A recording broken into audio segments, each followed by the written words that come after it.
ओम नमो ब्रह्मादिभ्यो ब्रह्म विद्या संप्रदाय कर्तृभ्यो वंश ऋषिभ्यो महद्भ्यो नमो गुरुभ्यः। मंगलं गुरुदेवाय महनीय गुणात्मने सर्वलोक शरण्याय साधुरूपाय मंगलम्।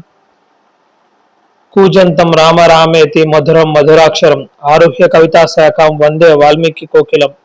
ब्रह्म मानस संभूतं ब्रह्म बोधन तत्परं योगिवर्यं ऋषिश्रेष्ठं वसिष्ठं सद्गुरुं भजे। శ్రీ గురుభ్యో నమః.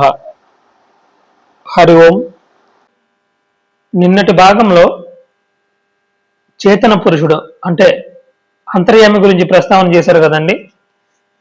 నీలో ఉన్న ఆ చేతన పురుషుడు, ఆ ప్రజ్ఞా పురుషుడు వేరే ఎవరో కాదు, అది నువ్వే.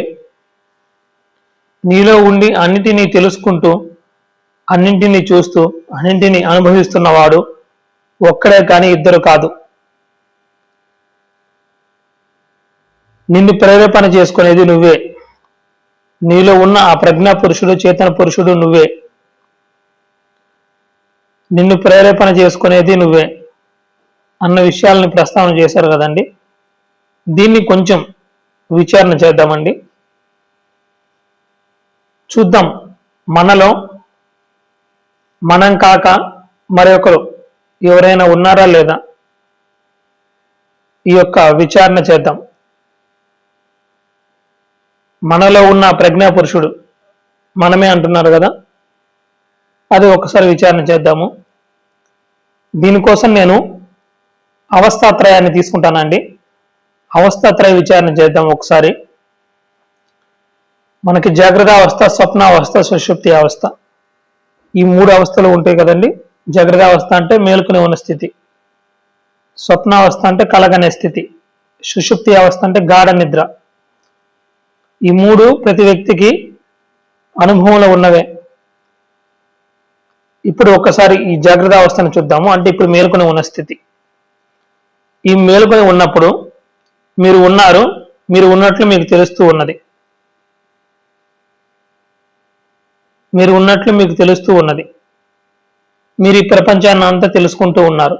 మీ కంటి ముందు ఏ ఏ దృశ్యాలు అయితే ఉన్నాయో ఆ దృశ్యాలన్నింటినీ చూస్తూ ఉన్నారు. ఏ విషయాలైతే ఉన్నాయో ఆ విషయాలన్నింటినీ తెలుసుకుంటూ ఉన్నారు. మీ కంటి ముందు ఒక కుండ ఉంటే ఇది కుండ అని తెలుసుకుంటూ ఉన్నారు. మీ కంటి ముందు ఒక చెట్టు ఉంటే ఇది చెట్టు అని తెలుసుకుంటూ ఉన్నారు. మీ కంటి ముందు ఒక వస్తువు ఏదైనా ఒకటి ఉంటే అది మీరు తెలుసుకుంటూ ఉన్నారు. ఆ విషయ జ్ఞానాన్ని పొందుతూ ఉన్నారు. ఈ ప్రపంచాన్ని అంతా తెలుసుకుంటూ ఉన్నారు. ఈ ప్రపంచంలో అన్ని విషయాలకు సంబంధించిన జ్ఞానాన్ని మీరు పొందుతూ ఉన్నారు.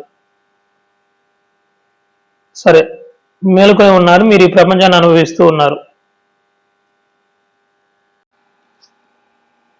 సరే, ఇప్పుడు మీరు రాత్రి నిద్రలోకి వెళ్ళారు. నిద్రలోకి వెళ్ళినప్పుడు మీకు స్వప్నం వస్తుంది కదా. అంటే మీరు ఈ జాగ్రత్త అవస్థలో నుంచి స్వప్నావస్థలోకి వెళ్ళారు. మీరు స్వప్నావస్థలోకి వెళ్ళినప్పుడు మీకు ఒక కళ వస్తుంది.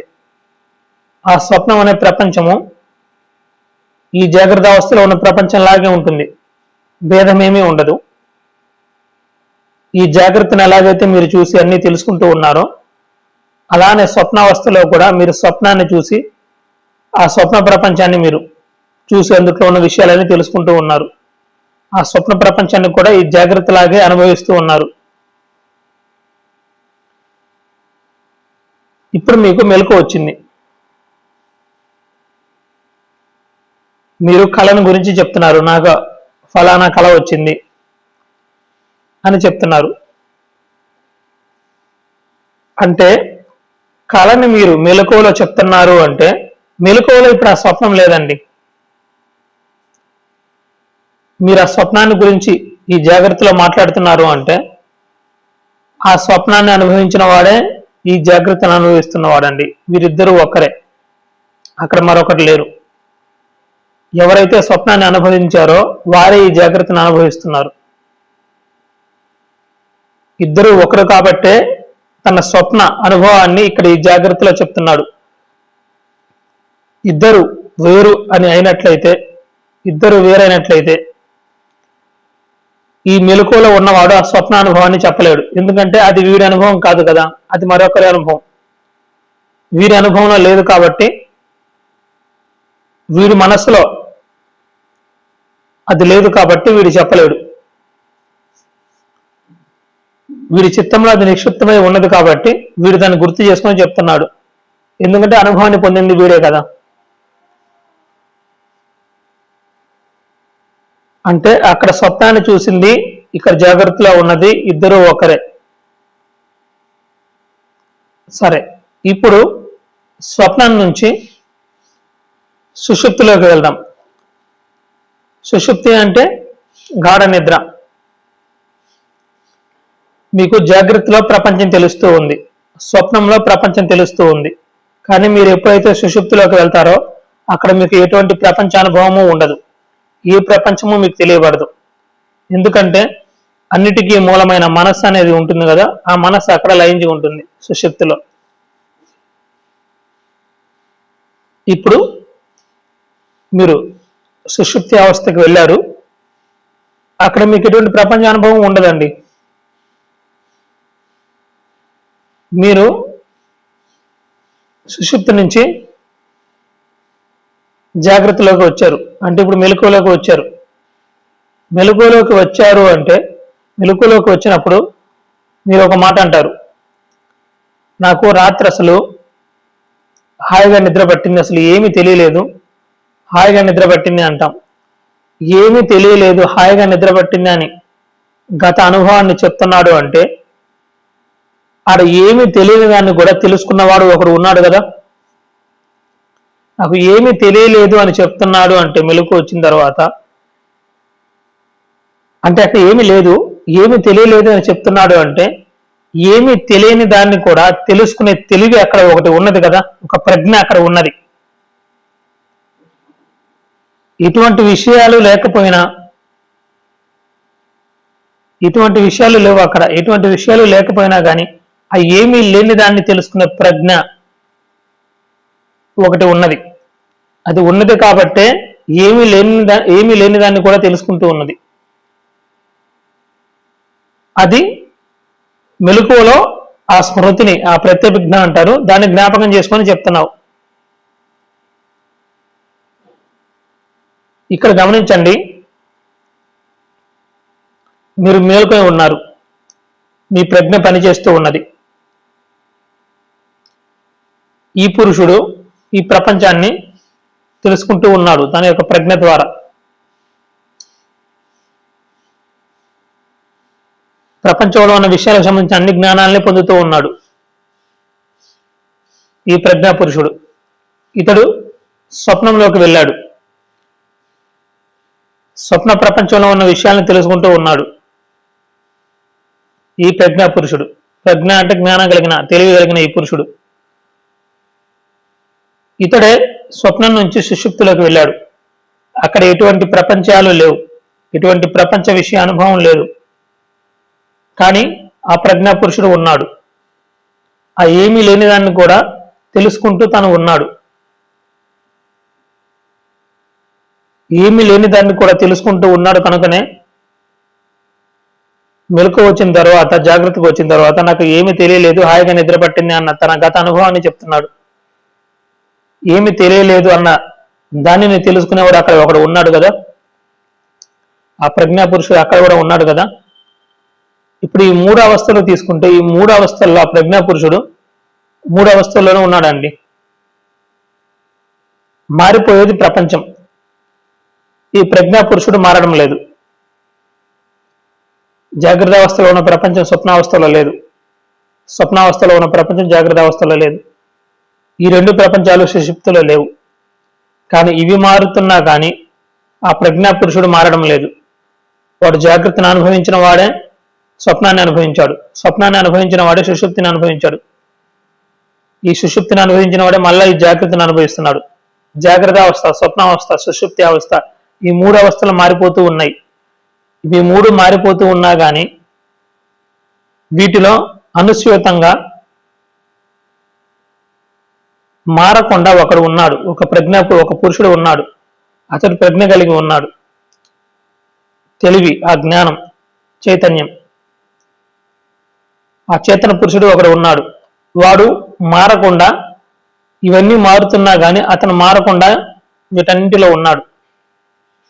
అతడు ఉన్నాడు కనుకనే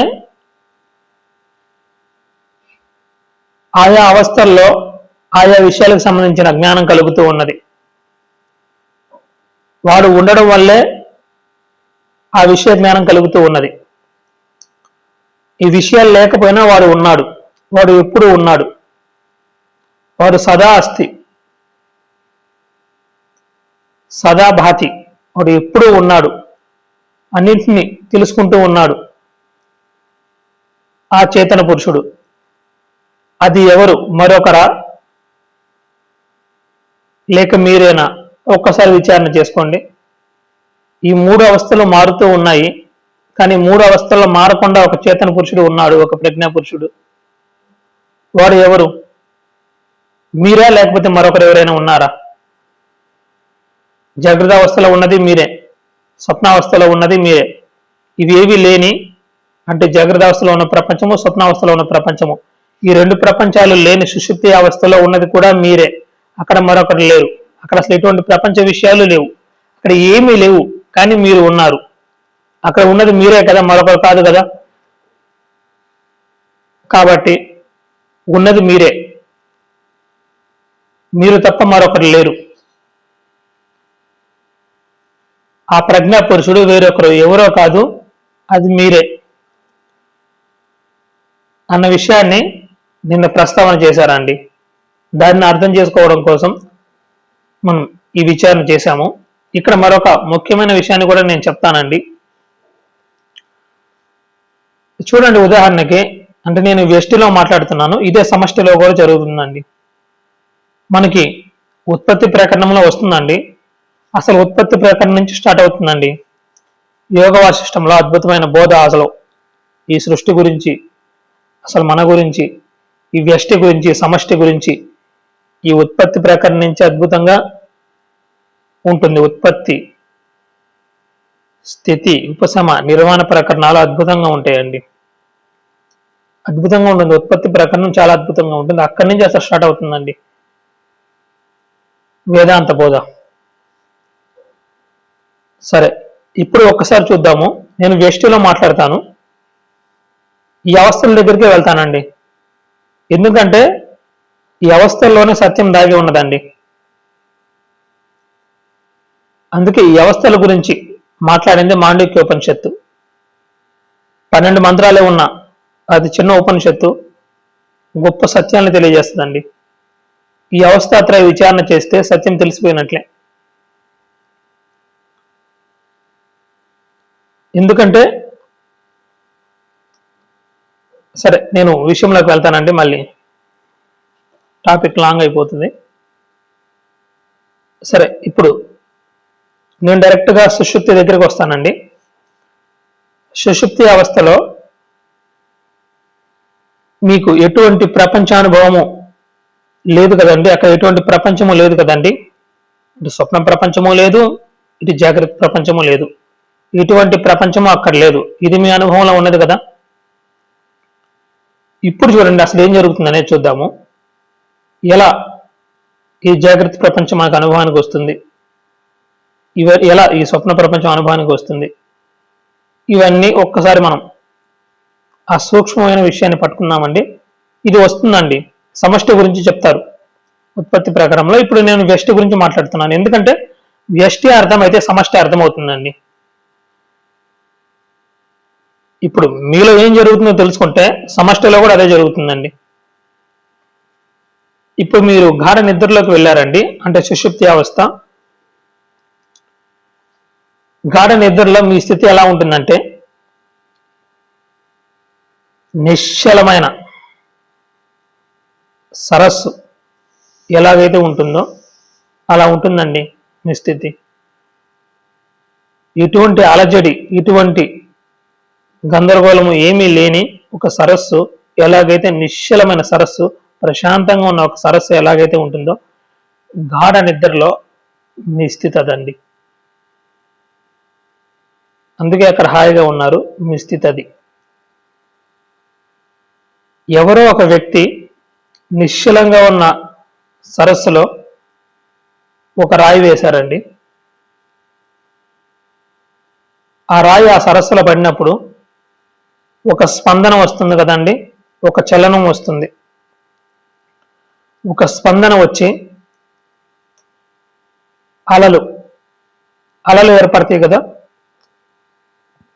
తరంగాలు ఏర్పడతాయి. నిశ్చలంగా ఉన్న సరస్సులో ఒక రాయి వేసినప్పుడు స్పందన వచ్చి, కదలిక వచ్చి తరంగాలు ఏర్పడతాయి. అలాగే నిశ్చలంగా ఉన్న మీ యొక్క సుషుప్తి అవస్థలో, అంటే ఆ స్థితి నేను కంపేర్ చేసి చెప్తున్నానండి, నిశ్చలంగా ఉన్న సరస్సుతో పోల్చి ఆ స్థితిలో అప్పుడు అసలు మీకు మెలకువ ఎందుకు వస్తుందండి? ఆ స్థితిలో ఉన్నారు కదా, అలానే హాయిగా ఉండిపోవచ్చు కదా, మరలా మెలకువలోకి ఎలా వస్తున్నారు? ఎందుకు వస్తున్నారు? హాయిగా ప్రశాంతంగా ఆనందంగా ఉన్నారు, అక్కడే అలానే ఉండిపోవచ్చు కదా, మరలా అసలు ఎందుకు మెలకువ వస్తుంది? నిద్రపోయిన ప్రతివాడు మరలా ఉదయాన్నే తిరిగి లెగుస్తాడు కదండి. ఈ మెలకువలోకి మరలా అసలు ఎందుకు వస్తున్నాడు? హాయిగా అలానే ఉండవచ్చు కదా. మిమ్మల్ని లేపేది ఎవరు అసలు? చూడండి, నిశ్చలంగా ఉన్న సరస్సులో ఒక రాయి పడినప్పుడు చలనం వస్తుంది. ఆ చలనం వలన తరంగాలు పుడతాయి అని చెప్తున్నాను కదండి. అలాగే ఈ సుషుప్తి అవస్థ అప్పుడు నిశ్చలంగా ఉన్నారు కదా, మీ స్థితి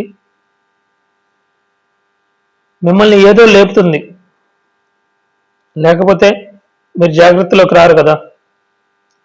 నిశ్చలంగా ఉన్న ఆ స్థితిలో మీ యొక్క పూర్వ సంస్కారం అనేది మేల్కొంటుందండి. పూర్వ సంస్కారం మీలో, ఆ పూర్వ సంస్కారము మేల్కొనడం వల్ల మీలో ఒక స్పందన వస్తుందండి. అక్కడ రాయి పడింది సరస్సులో, ఇక్కడ ఆ రాయే మీ యొక్క పూర్వ సంస్కారం అండి. మీ యొక్క పూర్వ సంస్కారం ఒకటి మేల్కొంటుంది. అది మేల్కొన్నప్పుడు మీలో ఒక స్పందన వస్తుంది, ఒక చలనం వస్తుంది, ఒక కదలిక వస్తుంది. ఎలాగైతే నిశ్చలంగా ఉన్న సరస్సులో ఒక స్పందన వచ్చి అలపుట్టినట్టు, నిశ్చలంగా ఉన్న మీలో ఒక స్పందన, ఒక కదలిక వచ్చి పూర్వ సంస్కారం మేల్కొన్నప్పుడు ఒక స్పందన వచ్చి, ఒక కదలిక వచ్చి సరస్సులో అలపుట్టినట్టు ఇక్కడ మనస్సు అనేది పుడుతుందండి. ఒక స్పందన వచ్చి, ఒక కదలిక వచ్చి మనస్సు అనేది పుడుతుంది.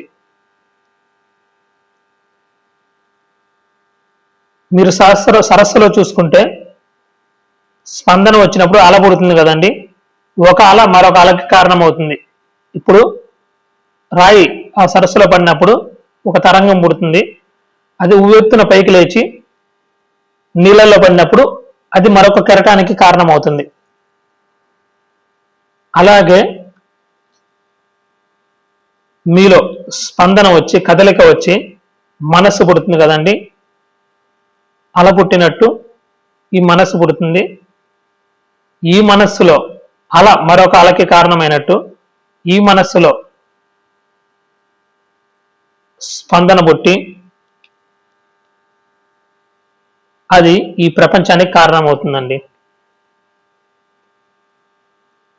ఇదేనండి జరుగుతుంది. నిశ్చలంగా ఉన్న మీలో స్పందన వచ్చినప్పుడు మనస్సు అనేది పుట్టింది. అలలాగా మనస్సు అనేది పుట్టింది. దాని నుంచి ఈ జగత్ అనేది పుట్టింది.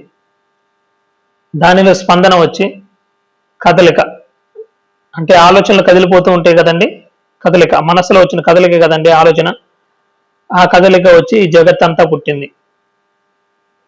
అంటే నేను వ్యష్టి గురించి మాట్లాడుతున్నానండి. ఈ జగత్ యొక్క అనుభవం మీకు అందుతూ ఉంది.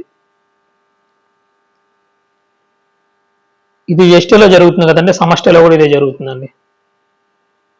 అందుకే చూడండి, మీలో ఆ స్పందన రాకపోతే మనస్సు అనేది పుట్టదు. మనస్సు పుట్టకపోతే మీకు ఈ ప్రపంచ అనుభవమే లేదు. నిశ్చలంగా ఉన్న ఆ సరస్సునే ఉదాహరణగా తీసుకోండి. ఇది బెస్ట్ ఎగ్జాంపుల్. ఇదే జరుగుతుందండి. ఆ కదలిక, ఆ స్పందము వచ్చినప్పుడే ఈ జగత్తంతా అనుభవానికి అందుతుందండి. ఈ విషయాలు మనకి అద్భుతంగా వస్తాయండి.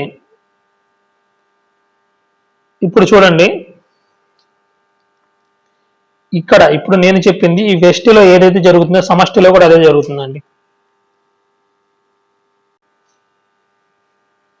అక్కడ రాయి పడినప్పుడు స్పందం వచ్చింది కదండి, ఇక్కడ మన పూర్వ కర్మ అది వాసన రూపంలో ఉంటుందని చెప్పాం కదండి. పూర్వకర్మ కర్మఫలం వాసన రూపంలో ఉంటుందని.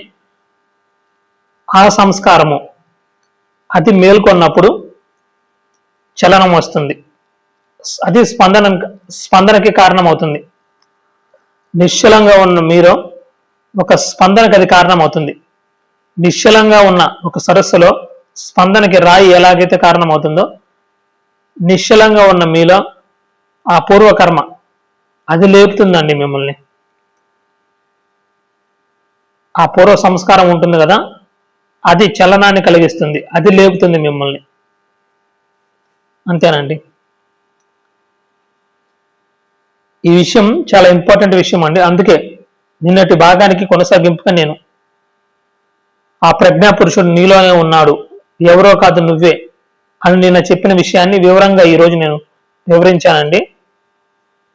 ఈ విషయాన్ని జాగ్రత్తగా అర్థం చేసుకోనండి. హరి ఓం.